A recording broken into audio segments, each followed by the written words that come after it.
Maqaa Fayyisaa keenya Gooftaa keenya Yesuus Kiristoosiin arraallaniif jaalalli nagaan Waaqayyoo isiniif haa ta'u jechaa oduu gammachiisaa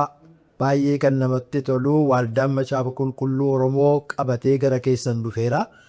Yoo Waaqayyo jedhee yoo jiraannee waxbajjii gaafa guyyaa 15 bara 2017 Waaldaa amantoota guutuu Wangeelaa Qaxanaa Hulettiitti dhangaa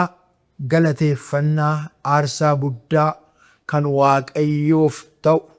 Waaldaan Macaafa Qulqulluu Oromoo qopheesseera. Kanaafiyyuu gaafa sana waaree booddee hundeeffama Waaldaa Macaafa Qulqulluu Afaan Oromoo waggaa 5ffaadhaa walii wajjiniin qulqulloota Finfinnee keessa jirtan magaala Shaggar akkasumas naannawaa kana fagoof dhiyoo kan jirtan keessaa carraa argattanii iddoo adda addaatii hirmaachuu dandeessan hundumtuu dhuftanii dilbata waxbajjii gaafa 15 bara 2025 waaree booddee walii wajjiniin dhangaa guddaasaa kan mootii keenya Waaqayyoof abbaa keenya Fayyisaa keenyatti galateeffannu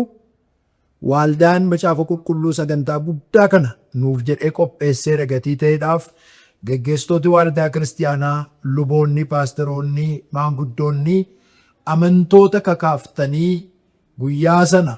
amantoonni keenya hundumtuu waaree booddee sagantaa Waaldaa erga raawwatee gara Waaldaa amantoota guutuu Wangeelaa Qaxanaa Hulettiitti akka ta'e. Kanaaf iyyuu immoo Waaldaan Macaafa Qulqulluu Afaan Oromoodhaa kallattii hundumaan geejjiba qopheessee waan jiruudhaa fi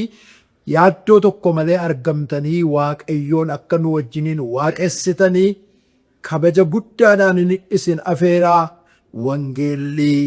kan hundumaatii hundumaaf ta'a eebbifama.